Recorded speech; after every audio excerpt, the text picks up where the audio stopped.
Hi, everyone. It's Amanda with the Greater Lansing Association Realtors, the COM director. And I have Julie Franklin joining us today.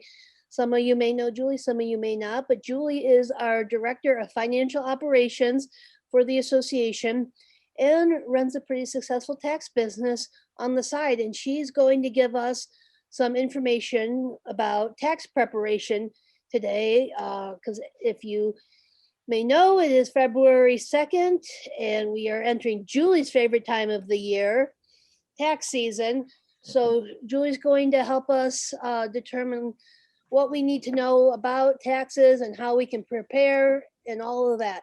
Now, Julie, one thing that I want you to clear up, for me and for probably many others, I keep hearing something about February 12th and how that is when you file taxes, but you've already started filing taxes now. So what's the answer? Are taxes ready to go now or what? Yeah, so the IRS is not accepting taxes right now. However, many companies,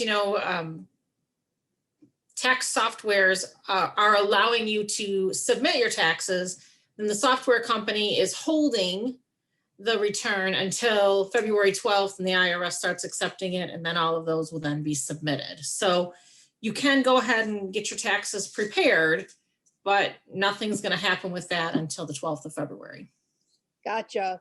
Okay, so it kind of depends then on who your tax preparer is, on if appointments are being made to get those taken care of now, but nothing Correct. official is happening until the 12th. Yep, that's right. Got it. Okay. So, talking about realtors, small business owners, they work a little bit differently than I do. For example, I get a W-2 from my boss, and then whatever comes in my mailbox that I need. But what documents specifically should our realtor members look for that they need to take to their tax preparer? Okay, so for their business taxes, which most likely most realtors would be filing just a Schedule C that would then flow through to their personal taxes. So, but whether it's for your Schedule C or if you happen to be an S corporation, you're going to want to get any 1099s that you receive from your broker or your, whomever issues your 1099s. But also just keep in mind that if you have other revenue sources that may not offer you or provide you with a 1099, it's your responsibility to claim your revenue. So hopefully you've been keeping track of that. The 1099 is what's going to be submitted to the IRS and that they're going to have to match that up.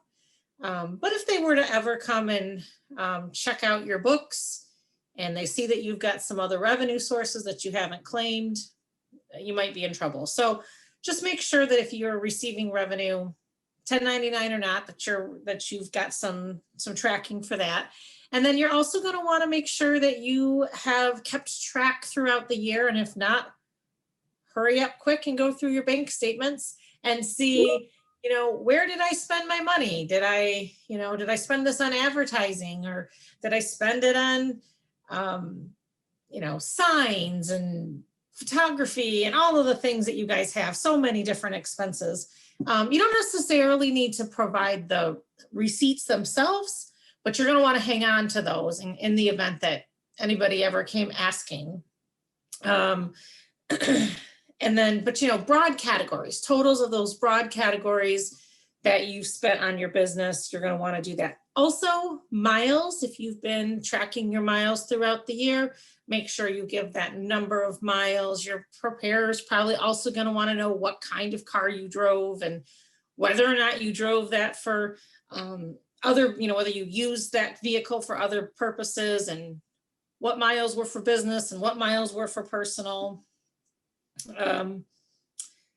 But yeah, just all those revenue and expenses that you've had throughout the year. Hopefully you've got good records. It makes it a lot easier when tax time comes around. So as far as mileage goes, what's kind of the best method? There are people who use software programs that maybe give some sort of a report from their phone.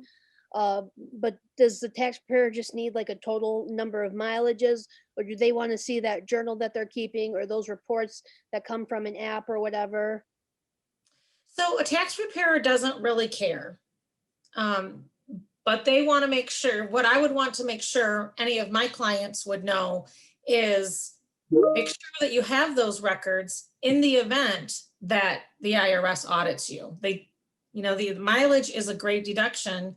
And so the IRS is for sure going to want to know, um, what kind of documentation. And I do have to certify when I'm preparing a tax, does my client have written documentation of those miles? So you're going to want to make sure that you have substantiated that. So no, the tax preparer doesn't need to have that.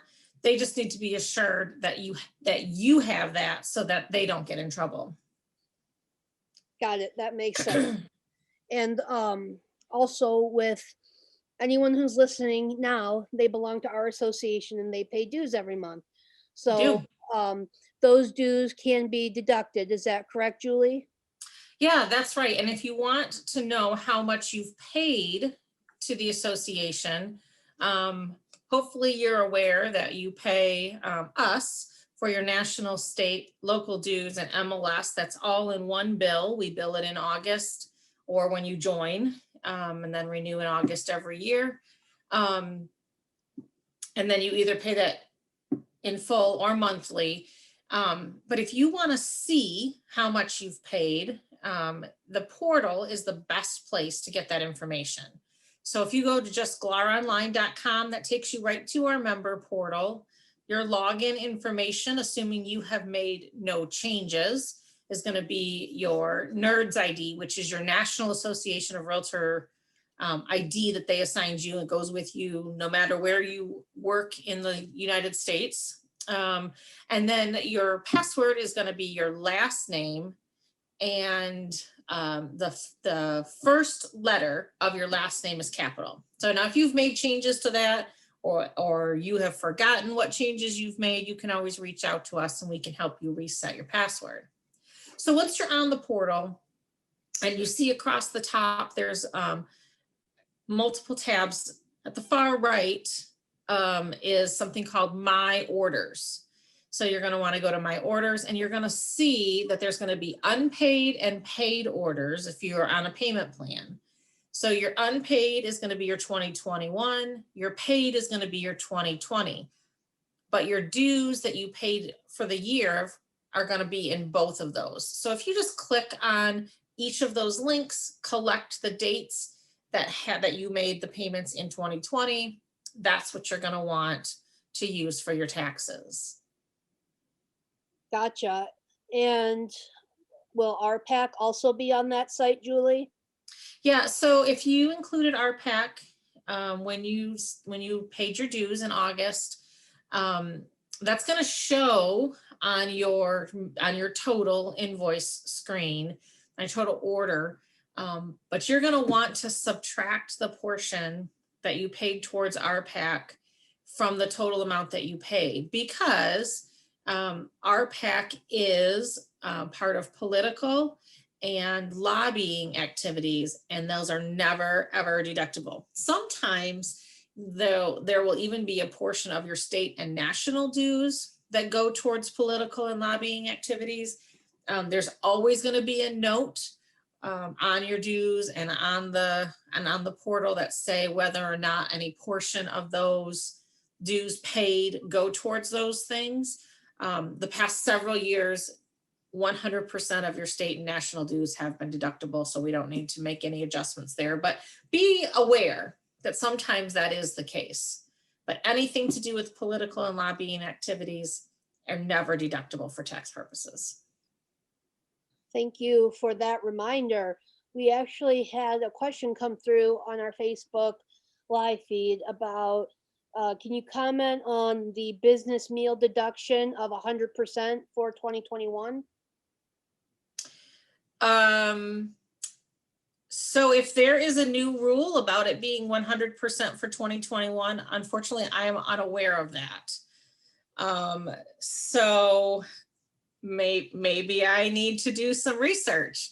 Because as far as I know, for all of the years past, 50% has been the cap for meals, especially when you're traveling, which is when it's going to mostly apply in your situations, I would think, or entertaining other people. 50% is kind of the standard with the IRS in the past.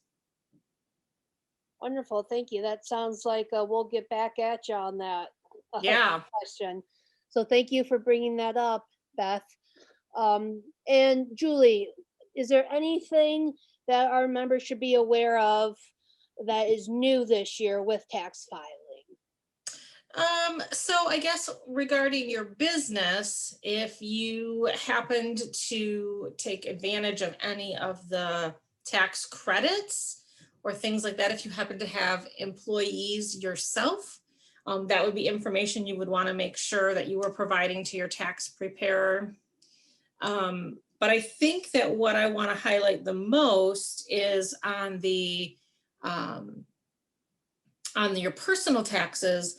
Your tax preparer is going to want to know whether or not you received any stimulus money, and if you and how much each time. And it doesn't matter that maybe you got your stimulus money in 2021. Maybe you got this December one, the first week of January.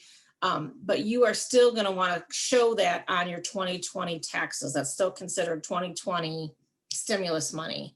So you're going to want to recognize that there. And if you should have gotten it and didn't get it, and you put a 0 there, then you're going to get that back on your tax refund. So, or at least reduce your tax liability. It is a refundable credit. So you're going to want to do that.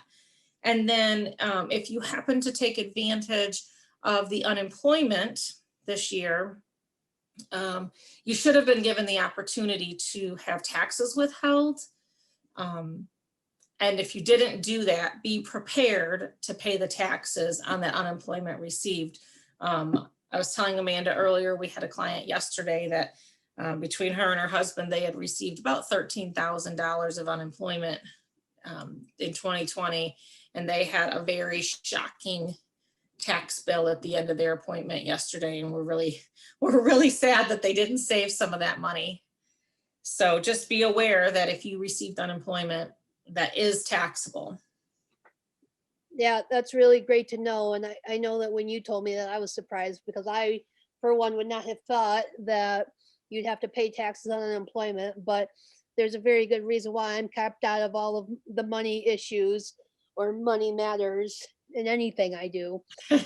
So, but no, for anyone who wants more information on this, because I know we've kind of just really skimmed the top of what you guys need to know about taxes, about IRS stuff. Julie, there's a great resource out there that you were mentioning. Could you tell me more about that? Absolutely. Yeah, the National Association has a fantastic program called Financial Wellness. And through this financial wellness program, they are offering a tax summit. Amanda, I think, is going to put the link for the tax summit in the chat so you guys can see that. So it's a series of 4 live tax classes, all virtual, of course, on the Wednesdays in February. They're going to be at 2:00 starting tomorrow. And there are different topics. So tomorrow is just going to be a tax guide 101. And then there's three separate series, 3 separate topics throughout the series. So Amanda said she was pretty interested about the what do you do if you've got IRS trouble? That's in 2 weeks, or that's next week, February 10th. So, hopefully you don't have to deal with that, neither do I. But there's some more specific topics, so weeks 3 and 4. I know spaces are limited, so if you're interested in that, I would go ahead and register. It's $45 for NAR members, which, as I mentioned earlier, you pay NAR dues to us, and that makes you a National Association of Realtors member. Yes, Julie, thank you for pointing out to our members that trouble happens to be my middle name. So what would you do if you have IRS trouble is the class that really stuck out to me. Being a marketing person, I think they should have called it, 99 problems with the IRS ain't one. But that's just me. NAR, if you're listening, maybe next year, there's your opportunity. So I did put the link to that up in the chat for this on Facebook Live. So if you're interested, check it out. We are genuinely telling you about it because we think it's a great resource. We get no kickbacks. We get, no, NAR's not sending us any free pins for that. None of that kind of stuff. So if you're interested, check that out. And please, if you want us to do a quick and dirty on a topic in the future, let us know and we will do that. But our quick and dirty summary, taxes are ready to file now, but nothing big is happening until after February 12th when the IRS is accepting them. You are going to need 1099 from your broker and proof of any other kind of revenue that you should be claiming. Find what you've paid on GLAR, MAR, and NAR dues at our membership portal on glaronline.com. Our PAC investments cannot be written off. However, you will be needing to pay taxes on unemployment if you receive that. And you need to let everyone know what you got in stimulus money. So if you want to check out the Tax Summit, link is in the chat. But until then, we will see you guys all next time. Thank you for joining us today. Thank you, Julie. Thank you, Amanda. Take care, nerd.